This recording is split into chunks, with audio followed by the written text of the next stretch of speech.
Il est rouge, vert, orange ou jaune. Petit, sec, charnu, en poudre ou en sauce. On le retrouve aujourd'hui sur tous les continents. Le piment est l'une des épices les plus consommées au monde, avec plus de 33 millions de tonnes. Stimulant, chauffant, explosif, le piment ne laisse pas indifférent. Il nous intrigue, nous fait rougir, tousser, nous brûle la langue et nous fait même pleurer. Son piquant, on le doit à la capsaïcine. C'est la molécule qui nous chauffe les papilles, située dans les veines et les graines du piment. Plus il en contient, plus il est fort. Sa nature brûlante est même utilisée dans les répulsifs pour chats et chiens, les patchs antidouleurs et les produits amincissants. Originaire d'Amérique du Sud, le piment est utilisé pour la première fois en cuisine par les Aztèques au Mexique. Le pays détient le plus grand nombre de variétés. En France, on connaît surtout le tabasco, la harissa, le piment d'Espelette ou de Cayenne. Les chefs se sont emparés de ce petit fruit piquant pour réaliser des alliances étonnantes. Quelles sont réellement les vertus du piment? Est-il bon pour la santé ou doit-on s'en méfier? Quelle est la qualité des produits du commerce qui en contiennent? Le piment n'a pas fini de nous surprendre.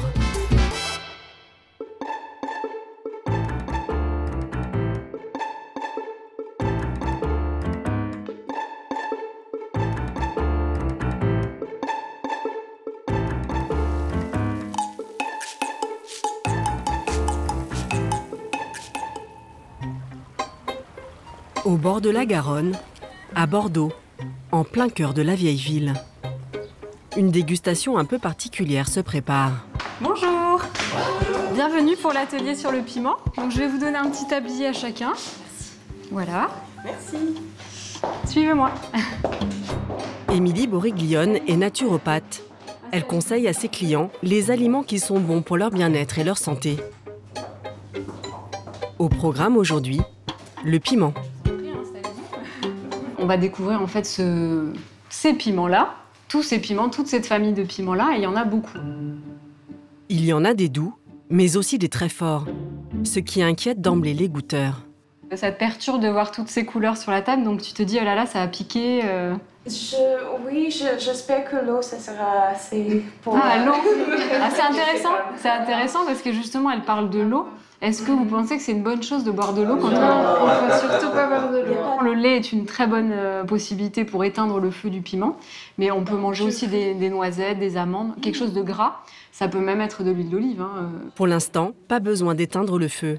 Émilie démarre l'initiation en douceur. Donc ça, c'est pour les piments doux, et je vous ai mis un que j'aime beaucoup. Donc c'est le paprika fumé. Et ce qui est intéressant, c'est quand même de le sentir. Ça sent trop bon. Ah, il est chorizo, c'est ça.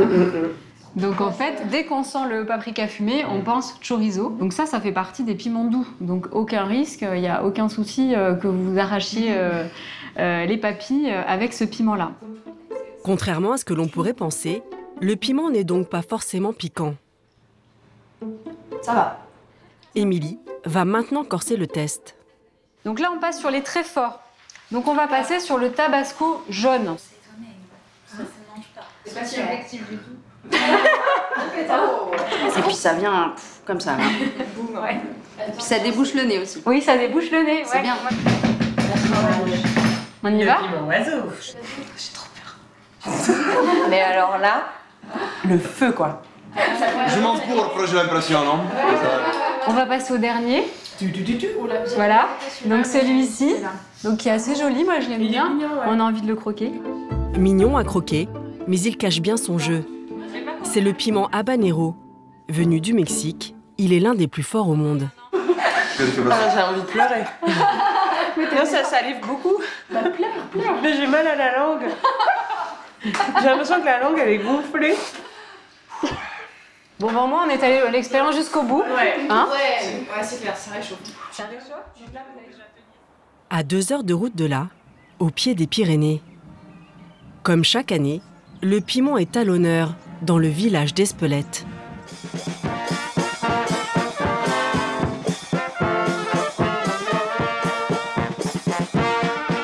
On célèbre l'emblème et la fierté du Pays basque, le fameux piment d'Espelette, la seule épice en France à détenir une appellation d'origine protégée.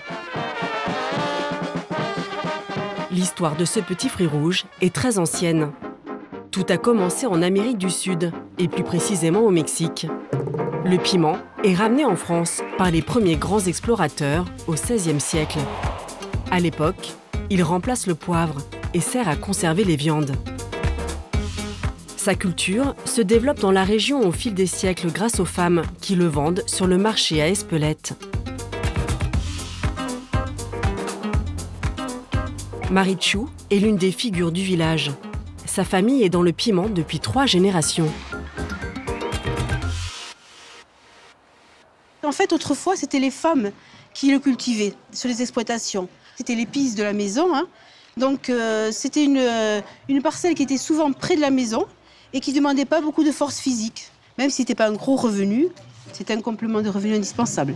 Et grâce aux femmes, la variété est restée parce que c'est elles qui l'ont perduré d'une année sur l'autre, qui ont gardé la semence et qui ont fait en sorte que ce soit préservé. Aujourd'hui, le piment est réputé dans le monde entier. Près de 30 000 visiteurs se sont déplacés à la fête pour admirer les fameuses maisons décorées de piment. Autrefois, l'épice séchait ainsi suspendue au mur. La façade de Marichou est la plus célèbre et la plus photographiée. Mais je suis tombée dedans, à la naissance. Le piment d'Espelette, il mesure entre 7 et 14 cm. Il est rouge en maturité. Et donc, pour l'enfiler dans la corde, on va prendre le sens inverse du pédoncule et on va l'enfiler de manière à ce qu'il soit vers le haut et de manière à ce que ce soit bien calé les uns sur les autres.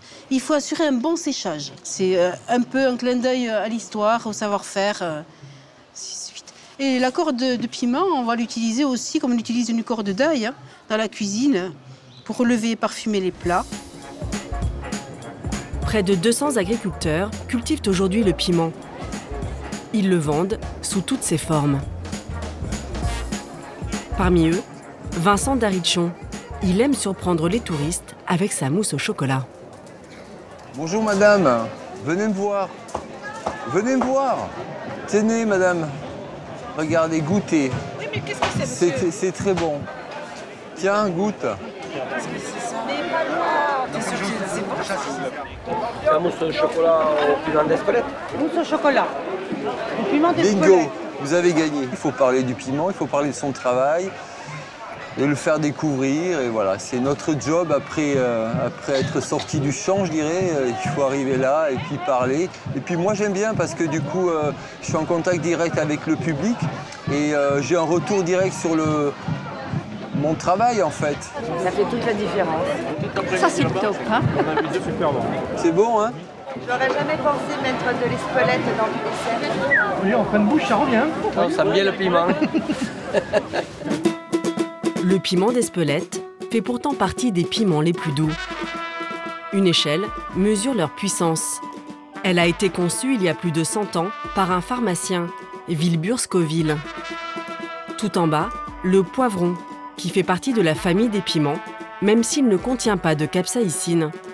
Quelques degrés au-dessus, le relevé piment d'Espelette, puis le chaud tabasco, le brûlant piment de Cayenne, le volcanique habanero, pour arriver au plus chaud de tous, le dangereux Carolina Reaper, qui donnerait la sensation de manger de la lave. Le piment, c'est quelque chose qui éveille des émotions quand même, parce que les gens finissent toujours avec un sourire en bouche et il y a toujours une petite réaction. Ça éveille l'esprit en fait, c'est quelque chose qui rend vivant en fait. Alors c'est fait avec ce produit-là. C'est fait avec ça. Ouais. Opération réussie avec sa mousse au chocolat. Il en profite pour vendre ses produits, tous réalisés avec ses piments. Un pot comme ça? Allez, c'est parti. Vincent Darichon cultive ses piments à quelques kilomètres de là, dans la vallée de la Nive, à Ustaritz. Le terroir du piment basque est situé dans 10 communes autour d'Espelette.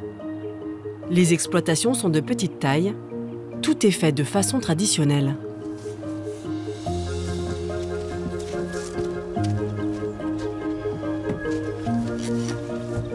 c'est passé de l'autre côté, là? De la haie? Ouais. Pas du tout, non. Ah, d'accord, il y a tout ça à faire.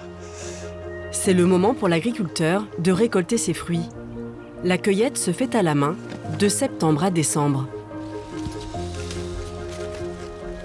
De la fleur au fruit, il y a 2 mois qui se passent. C'est-à-dire qu'il y a 2 mois de transformation. L'idéal, c'est de les avoir bien rouges parce que du coup, ils ont gagné en sucre grâce à la chaleur et au soleil. Le piment d'Espelette typique, la variété Gorilla en basque, qui veut dire rouge. Et donc tous les ans, je récupère des graines sur les plus beaux piments que je ressème et voilà. Un travail méticuleux et de longue haleine. De la graine au piment, il se passe presque une année. Vincent n'imaginait pas sa vie au champ. Moi, je suis issu d'un milieu agricole, mes parents ont une ferme et je leur avais dit, vous savez, je ferai tous les métiers sauf le vôtre. Donc je ne voulais pas du tout faire ça. Et quand on m'a présenté le piment, ce qui m'a plu, ce qui m'a intéressé, c'est vraiment ce côté esthétique d'abord. L'esthétique, et il y a l'esthétique du goût, parce que dans un plat, c'est génial. Et puis, j'ai tout de suite vu qu'on pouvait en faire plein de choses, en fait. L'agriculteur tombe amoureux du piment.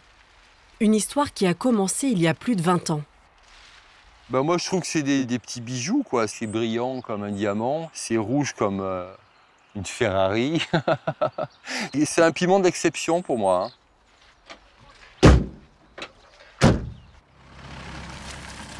Les piments partent direction la ferme, dans cette serre. On va aller jusqu'au bout, là, on va aller... Ouais, ça c'est sûr, c'est la suite. Ouais. Merci. Il faut faire vite. Les fruits doivent être délicatement étalés sur les claies. Vincent a fait appel à des saisonniers pour l'aider. Le piment, il n'aime pas être entassé. Il a besoin d'air, il a besoin de respirer. Et puis, le piment est encore chargé d'eau. Donc, le fait de le mettre sur des clés comme ça, il va pouvoir petit à petit mûrir et puis sécher un petit peu quand même. Donc là, il va perdre peut-être 50% de son eau. Pendant 15 jours, les fruits vont mûrir et peu à peu changer de couleur. Voilà, entre ceux-là et celui-là, donc voilà, il y a une différence.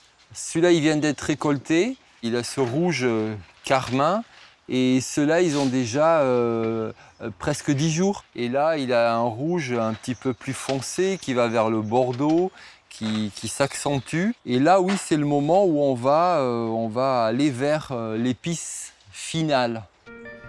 L'épice finale, c'est le piment déshydraté. Le fruit va passer 2 jours au four à 55 degrés. Après cette étape, il va développer tous ses arômes. Ils ont le séchage idéal, ils ont un petit peu le... Il faut que ça fasse ce bruit de chips, je dirais. Voilà. Et là, on sent déjà... On sent les goûts de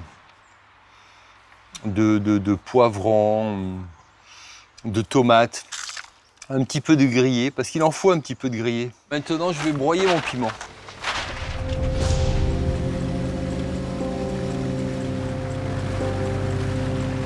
Voilà, ça y est, maintenant la poudre est faite, les jeux sont faits, donc voilà, c'est absolument magnifique.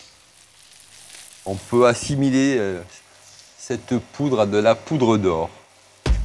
8 kilos de piment frais sont nécessaires pour obtenir 1 seul kilo de poudre. Sa poudre d'or est vendue partout dans le monde. Alors maintenant, au suivant... 75 000 de ces petits pots vendus en moyenne 5 € partent ainsi chaque année. Un petit pactole pour le Basque. Ces 10 dernières années, la production de piment a explosé. Elle est passée de 16 tonnes en 2000 à 218 tonnes en 2018. J'ai des colis qui partent au Portugal, celui-là il part en République tchèque.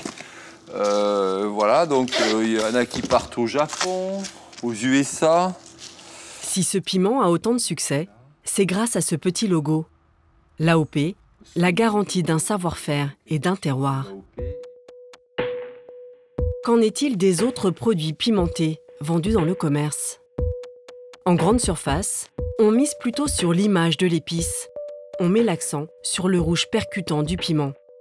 Dans les sauces, les chips et même le chocolat.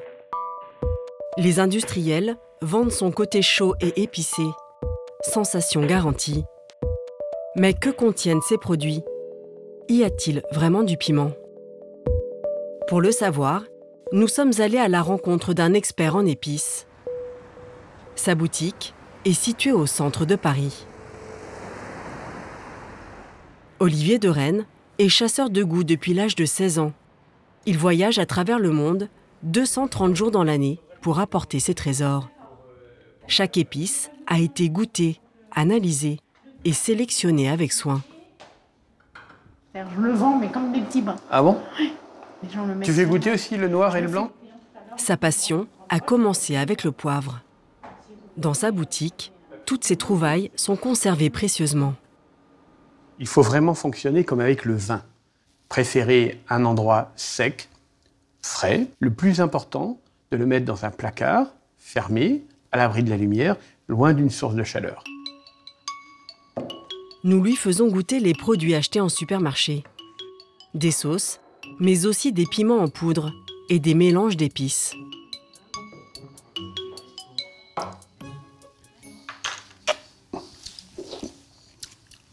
On sent qu'on a une petite chaleur qui vient, mais le piment est complètement absent. En bouche, c'est morne pleine. J'ai l'impression d'avoir simplement un corps gras qui pique. J'ai pas de notes de tomate, j'ai pas de notes de foin. Ces notes qui sont assez caractéristiques des piments de qualité. On n'a pas des piments, on a des produits qui piquent. Parce que ce qui est recherché dans tous ces produits, ce n'est pas le goût, c'est simplement la pugnacité, c'est la chaleur, rien d'autre. En ce qui le concerne, Olivier ne reconnaît aucun piment. Et il y a un autre détail qui l'inquiète. En termes de traçabilité sur le piment, on n'a rien. On a simplement un nom de piment. Donc piment de Cayenne, les piments de Cayenne, c'est un piment classique, il s'en fait partout. On en fait en Inde, on en fait en Espagne, on en fait au Mexique, etc. Et ça ne vient pas de Guyane. Hein, mais pourtant, on aimerait que ça vienne de Guyane. Mais derrière piment de Cayenne, c'est un petit peu une appellation un petit peu fourre-tout. Je trouve ça un petit peu dommage. Le piment de Cayenne n'est pas un piment de terroir. Il peut être cultivé partout. Il tient juste son nom de la capitale guyanaise, où il a été découvert pour la première fois. Pour les épices, il n'existe aucune obligation d'indiquer leur origine. Une aberration pour se passionner du goût. Mais il y a plus grave encore selon lui. On constate un petit peu avec effroi que la majorité des produits, systématiquement, on va retrouver soit beaucoup de sel, soit beaucoup de sucre. On va retrouver des colorants, parce que le piment, ça doit être rouge. Mais le plus préoccupant encore, pour moi, ça va être surtout le glutamate monosodique. Ça, c'est un exhausteur de goût qui est très mauvais pour la santé. C'est le E621. C'est utilisé par beaucoup de fabricants parce que ça permet de corriger le goût et vraiment de faire exploser les saveurs. Ça veut dire que les matières premières qui sont utilisées ne sont pas forcément très qualitatives. Je vais peut-être vous surprendre, j'ai plutôt l'impression de sentir la poussière. Bilan de la dégustation, catastrophique. Et ce n'est pas le seul à faire ce constat. Une étude récente de la répression des fraudes révèle la mauvaise qualité des épices vendues dans le commerce. Elle dénonce aussi l'ajout de substances comme le sel, le sable et le grignon d'olive pour alourdir artificiellement le poids. Pour être sûr de la qualité, mieux vaut donc choisir des piments entiers ou secs ou d'origine certifiée. Le pays qui en raffole le plus se trouve à 9000 km de la France, au Mexique, où l'on mange du piment à toutes les sauces. On le cultivait il y a déjà 9000 ans. Dans la civilisation précolombienne, le piment rouge était utilisé comme une arme redoutable. En brûlant ses graines sur un comal, une plancha en terre cuite qu'il mettait au-dessus d'un feu, l'odeur irrespirable servait à punir les enfants, chasser les ennemis, mais aussi à éloigner les animaux et les insectes. Le pays est aujourd'hui le deuxième producteur après la Chine, avec 3 200 000 tonnes par an.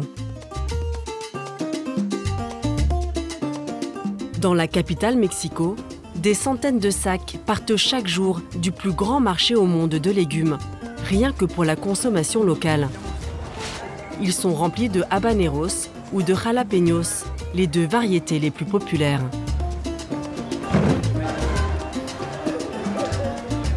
La population aime s'empimenter avec des sauces, les salsas piquantes. Dans les supermarchés, des rayons entiers sont dédiés au piment, le chile comme ils l'appellent.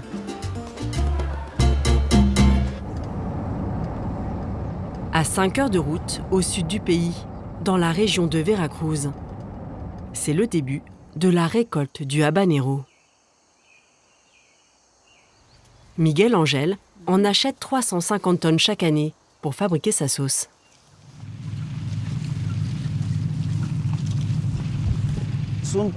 Ici, c'est un paradis que la nature nous offre. Aujourd'hui, il est venu s'assurer de la qualité des fruits.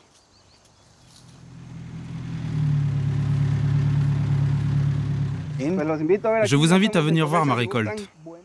Delfino Garcia, l'agriculteur, l'accueille pour le premier jour de la cueillette.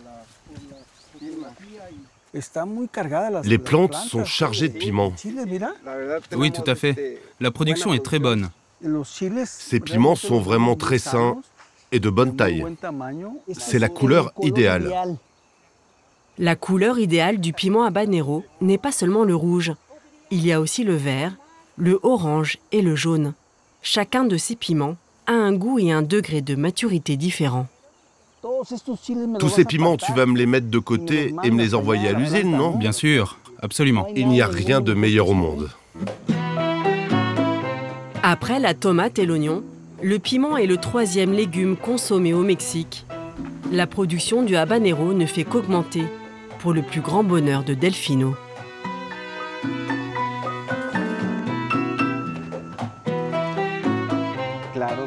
Comment ne pas être fier?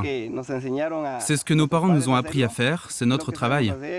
Le piment habanero a un grand avenir au Mexique. Nous avons commencé avec une petite production et maintenant on a beaucoup de demandes. C'est quelque chose qui nous fait énormément de bien. Miguel Angel travaille avec ce piment depuis presque 40 ans et il ne s'en lasse pas. En tant que Mexicain, je suis habitué à ça. Tous les piments mexicains sont très bons. La nourriture mexicaine est accompagnée de piments, mais c'est celui-là que je préfère à tous les autres. Une fois que tu l'as goûté, tu ne peux plus t'en passer. Le piment habanero n'irrite pas. En plus, il a des propriétés aphrodisiaques. Il augmente la libido. C'est ce que disent les Mayas du Yucatan. Moi, je les écoute pas, il suffit de pratiquer. Le piment habanero est l'un des piments les plus forts du Mexique. C'est aussi celui qui est le plus utilisé dans les sauces.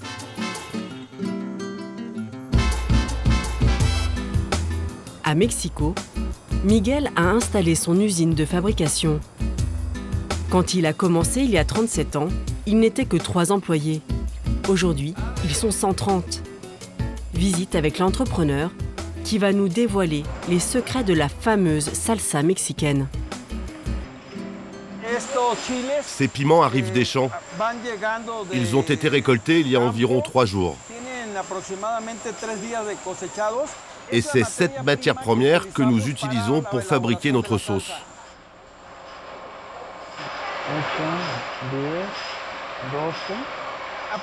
Il y a approximativement entre 10 et 12 piments dans une bouteille. Les piments frais, lavés, vont ensuite macérer dans du sel environ 3 mois. Puis ils sont moulinés.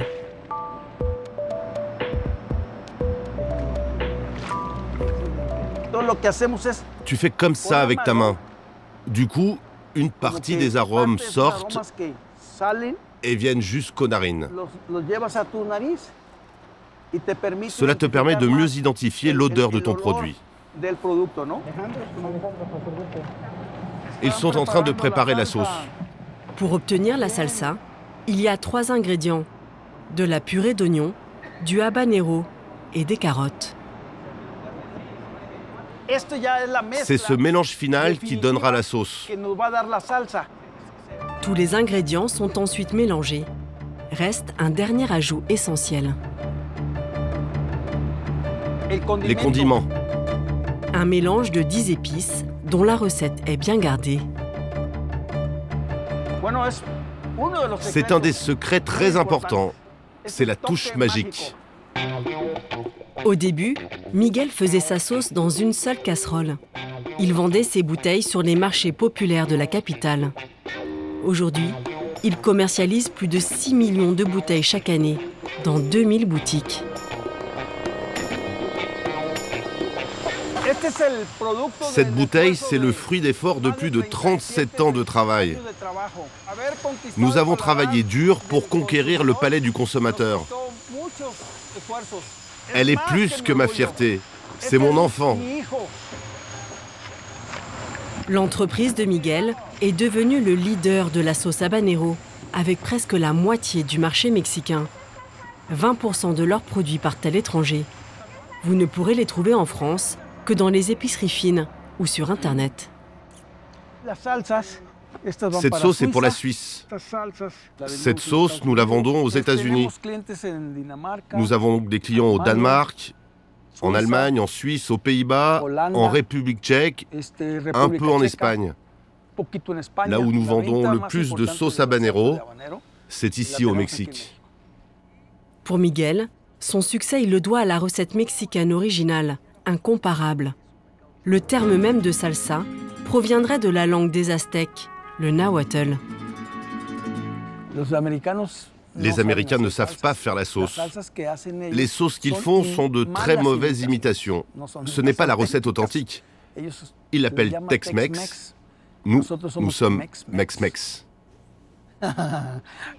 Sans citer de nom, Miguel vise la sauce américaine mondialement connue, le célèbre Tabasco, fabriqué en Louisiane, au sud des États-Unis, depuis 150 ans. Sa composition est effectivement différente. Des piments rouges, du vinaigre et du sel. La société familiale n'a pas souhaité communiquer sur sa fabrication. Quelques quartiers plus loin, dans une école de cuisine, un cours étonnant a lieu. Un chef français enseigne à des élèves sud-américains comment cuisiner le piment. Tiene México una multitud de chiles. Más o menos tiene la misma o más todavía cantidad de chiles que tenemos de quesos en Francia. Un peu exagéré, mais on n'en est pas loin. Arrivé il y a 17 ans au Mexique, comme chef d'un restaurant français, Arnaud Guerpillon a eu le coup de cœur pour le pays et ses produits. Il aime combiner les deux cuisines. Aujourd'hui, hoy vamos a preparar un ceviche con un chile habanero. Es el chile que más pica en México, le meilleur. Pour la fin, le dessert, que vamos a hacer? Une glace au thym et piment ancho. Et on va le servir avec un fondant au chocolat. Vamos a empezar con nuestro ceviche. Le ceviche, c'est en général un poisson blanc coupé en dés, puis mariné dans du jus de citron. Arnaud y ajoute un fruit de la passion, des oignons rouges et de la coriandre. Tu vas a picar el chile habanero. Te voy a enseñar cómo. Te vas a poner guantes. Un équipement indispensable pour ne pas risquer de se brûler la peau en se touchant le visage. On va couper le piment en deux. On sent juste à l'odeur que ça pique. Hein? Oh. Donc il faut savoir des choses, c'est que dans le piment, ce qui pique surtout, ce sont les veines, c'est-à-dire ça. Ça, c'est la veine. Les graines et les veines, c'est ce qui le pique le plus. Nous allons l'émincer très finement. Le but, c'est de ne pas avoir un énorme morceau de piment dans la bouche, parce que là, encore une fois, comme ils disent au Mexique, nos vamos a enchilar. Ok? Et ça va piquer très très fort. Donc, il ne reste plus qu'à incorporer le piment habanero et à mélanger le tout.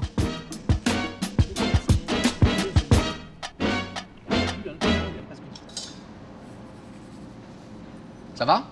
Vous auriez mis un peu plus de piment ou ça va comme ça? Un peu plus. Et pour moi, un petit peu de piquant, ça serait bien pour lui donner un goût plus fort. Pour moi, c'est parfait. Moi, ça pique. Décidément, le palais français est plus sensible au piquant. Mais Arnaud a aussi une autre explication. Il y a aussi un petit côté de machisme dans le piquant. Bien sûr.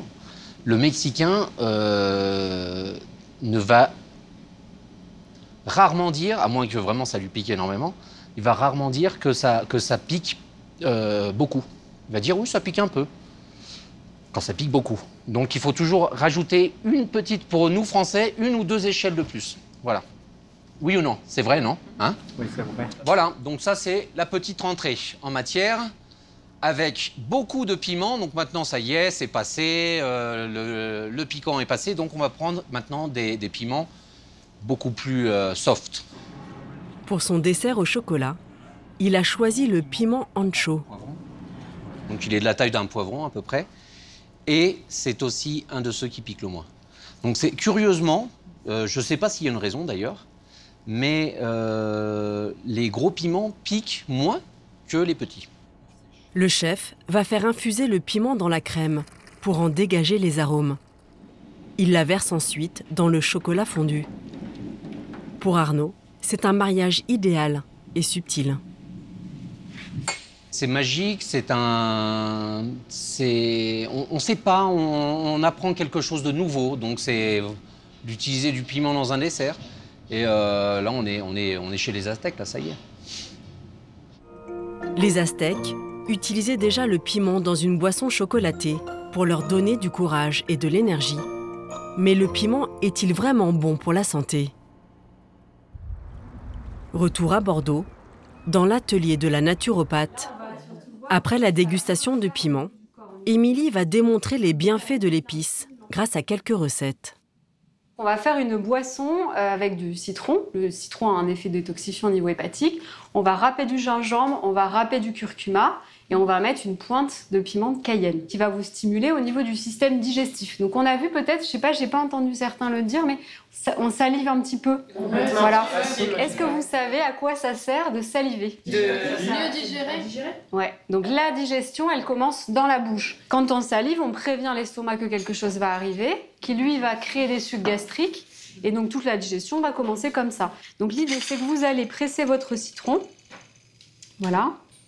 Soit vous prenez le gingembre et le curcuma en frais, soit vous le prenez en poudre. Une boisson à boire, de préférence le matin au réveil. Je vais y associer le fameux piment de Cayenne. C'est vraiment, je saupoudre. Voilà. Je vais mettre de l'eau chaude. Si vous voulez mettre un peu de miel pour que ça soit un peu plus doux, vous pouvez. Et donc vous avez votre petite préparation. En plein hiver, ce serait la boisson idéale pour affronter le froid. Le corps est réchauffé et plein d'énergie. Mais le piment a d'autres vertus.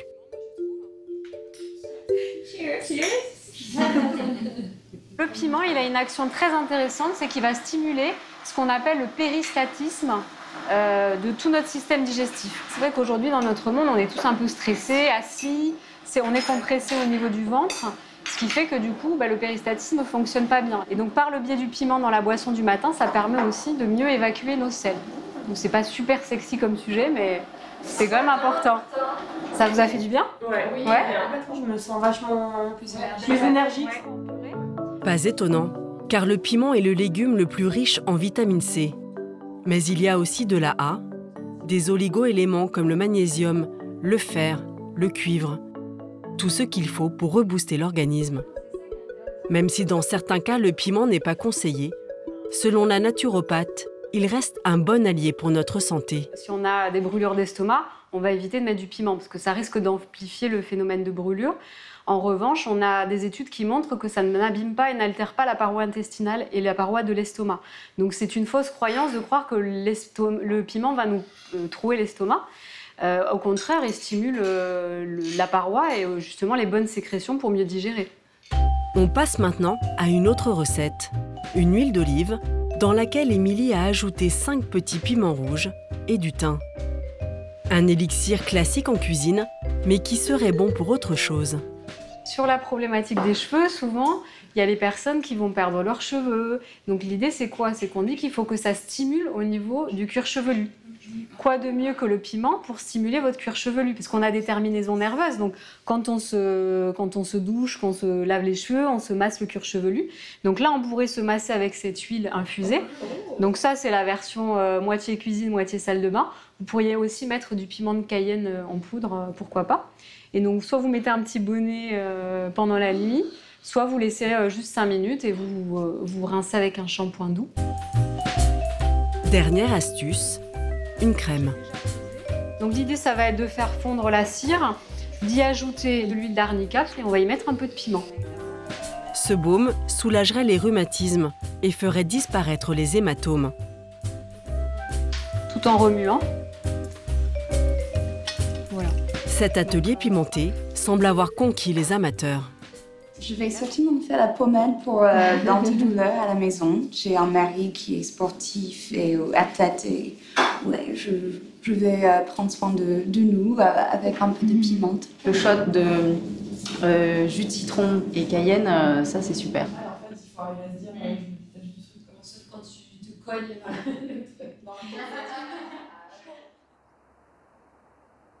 Au Pays Basque, à Espelette, une autre dégustation va elle aussi juger les qualités de son piment. On est parti? Ce matin, Vincent Darichon et une 60aine de personnes sont convoqués. Des producteurs, des acheteurs, mais aussi des amateurs de l'épice. Au jury numéro 15, Léélé Turalde, Vincent Darichon, Marichou Saint-Martin, Maryse Laoué et Philippe Doussin. Tous les jeudis, de septembre à janvier, c'est le même rituel. Chaque lot de poudre et chaque corde de piment frais sont analysés par un jury de spécialistes qui décidera de leur accorder l'appellation d'origine protégée ou au contraire de les sanctionner.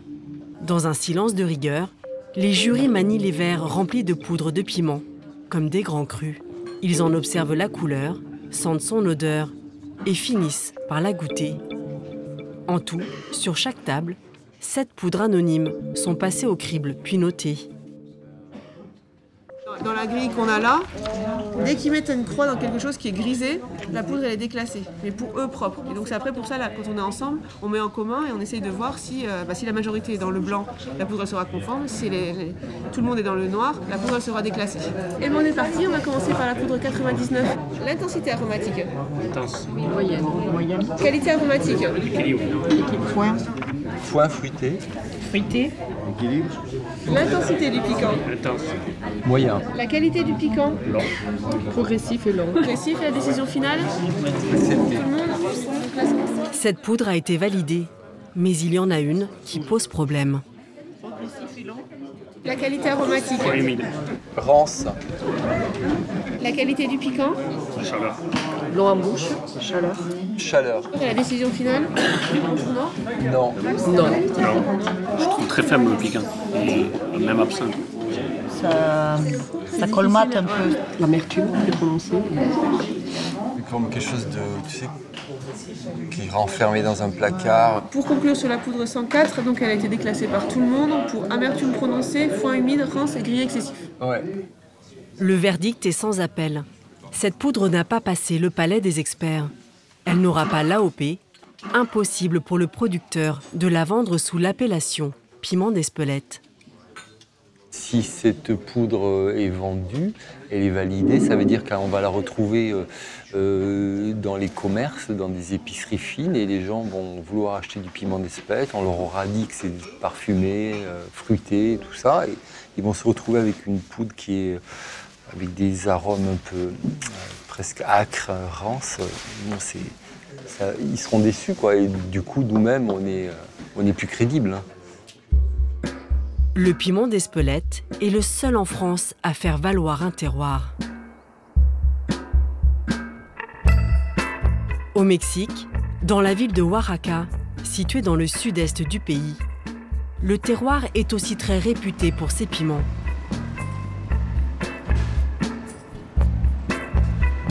Olivier de Rennes, l'expert parisien des épices a spécialement choisi cette destination pour trouver son piment d'exception.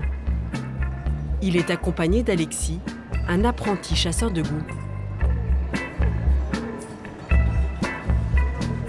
Olivier est comme un enfant dans un magasin de jouets. Il veut tout voir. Oui, c'est du piment guarrillo.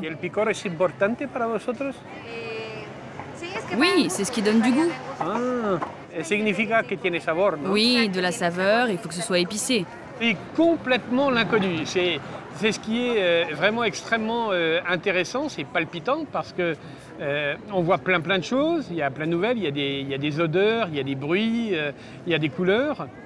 Et en fin de compte, on ne sait pas vraiment ce qu'on va trouver. Donc là, on va dire tout est permis, tout est intéressant, les yeux fusent partout.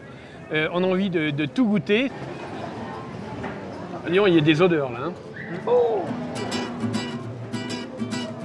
Oaxaca détient la plus grande diversité de piments du Mexique. 25 variétés sur les 64 que compte le pays.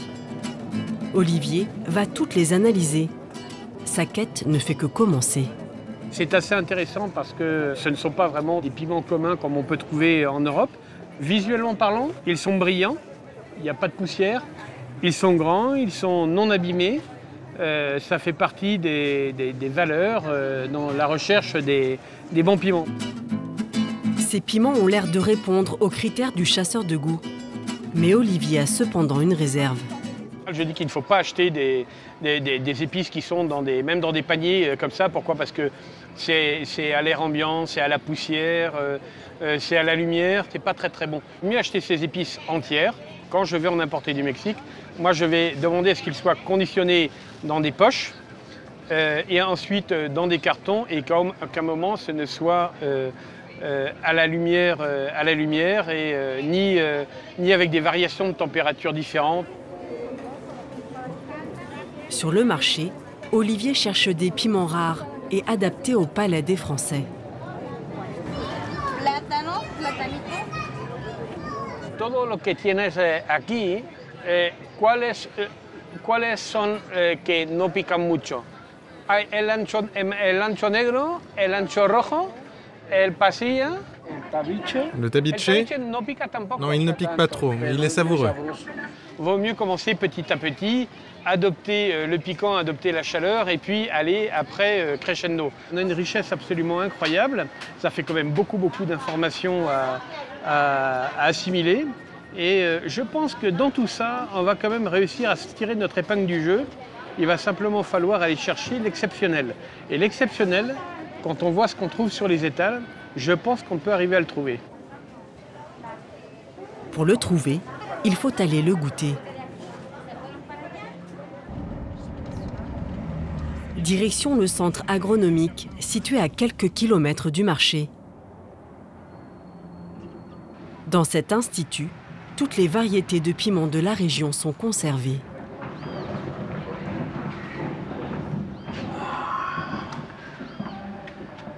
Tu sens l'odeur des piments? Ouais, très fumé. Porfirio, ingénieur agronome, lui a préparé un buffet de piments. Tous sont originaires de Oaxaca. ¿Esos son todos los chiles de la zona? Le piment de agua. Il représente la région de Oaxaca. On a du croquant. Donc ça, c'est surprenant. Ce qui me séduit d'emblée, c'est que plus que du piquant, je veux dire, on va avoir de la chaleur. En fin de compte, en bouche, ça nappe, ça prend bien les lèvres, c'est actif, c'est là, ça réveille, c'est plein de peps. C'est le moment de mettre les gants pour manipuler tous les autres piments sur la table. On le tente? Me voy a morir. T'as vu comment c'est sucré? C'est trompeur, hein? Ah, c'est assez marrant, dès qu'on commence à avaler, ça commence à venir dans la gorge. Ça vient petit à petit, ça monte, ça chauffe. Mais ce n'est pas ce qu'Olivier recherche. Au bout d'une heure de dégustation, il s'arrête net sur un piment. Oh là, c'est extraordinaire, il y a une note fumée incroyable. Ça sent exactement Quand on a fait du feu dans la cheminée, j'ai envie de m'imprégner un petit peu. Je vais faire quelque chose de pas bien, je vais retirer mes gants parce que je vais avoir besoin de sentir. Là, j'ai un petit peu d'émotion. Alors ça, c'est assez impressionnant. Il se passe beaucoup de choses. On a des notes aromatiques assez complexes. Fraise confite. Fraise confite, fruits rouges, prunes, cacao, raisins secs. Magnifique. J'en ai la chair de poule. Là, j'ai envie de dire waouh. Et c'est du sucre, c'est un bonbon. Vraiment, mais parfait pour les Occidentaux. Parfait pour l'utilisation dans notre gastronomie. Moi, je vais parler pour ce piment d'un grand cru. Quand on fait une expérience comme ça, là, je dis ça, je veux. Que diriez-vous des piments qu'Olivier a choisis? Ils sont rares, exclusifs? Je dirais qu'ils sont rares, exclusifs et originaux. Ce sont des piments qu'il ne trouvera que chez les petits producteurs.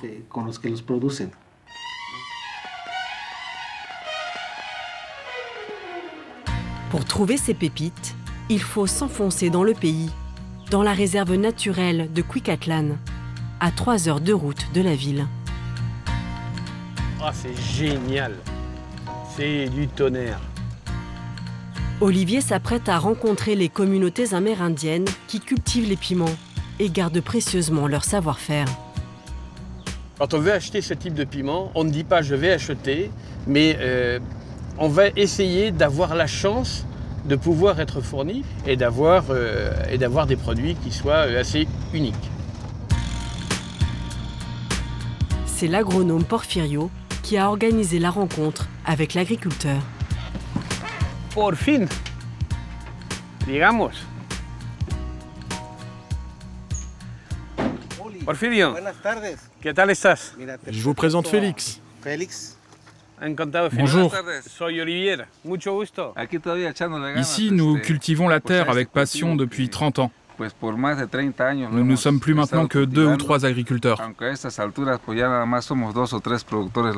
Cultivando el huacle. Oui, c'est le piment typique de la région, l'original. Mais aujourd'hui, le champ est vide. Depuis 1 an, l'agriculteur n'arrive plus à financer sa production en raison des coûts élevés de la récolte qui ne peut se faire que manuellement.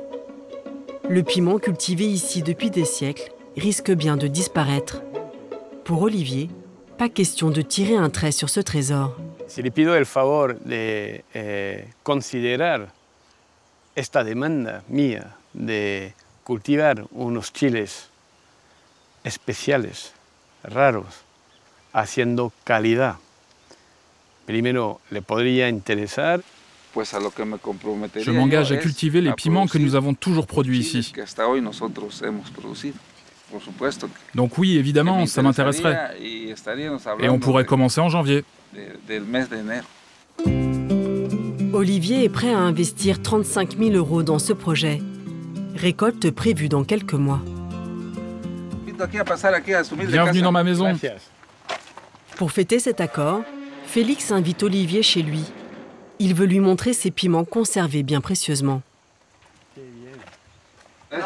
Vous avez le huacle noir, le huacle rouge et le jaune.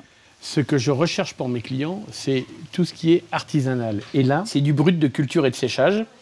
Visuellement, c'est bien. Le dénominateur commun, c'est je prends en main, mais ça sent, c'est plein d'arômes. Le secret pour mieux apprécier l'arôme de ces piments, il faut les écraser, mais doucement. Et l'odeur se dégage. Si tu veux vraiment pouvoir sentir les arômes, comme ils sont un petit peu gonflés, tu appuies dessus et puis tu t'envoies une petite soufflette d'arômes de piment. Dans la famille de Félix, on a toujours cultivé le piment. L'épice fait partie de l'identité des Cuicatecos. Alors voici ma mère et là mon père. Ses parents se souviennent de l'époque où tout allait bien. Il y a 50 ans, on était 10 à 12 agriculteurs à cultiver le huacle. Toute la colline était recouverte de piments. La récolte était belle. C'est le moment du repas. Une soupe traditionnelle est servie, agrémentée du fameux piment Waclé. Assurément, c'est le début d'une histoire. Une histoire qui va aller, je pense, qui va aller loin. Après ces visites, après tous ces essais, ces discussions, ces recherches, ben non, c'est la récompense. Un trésor de plus qui viendra enrichir sa boutique parisienne. Au-delà du commerce, Olivier espère aussi, en sauvant ses piments, aider les Amérindiens du Mexique à préserver leur culture.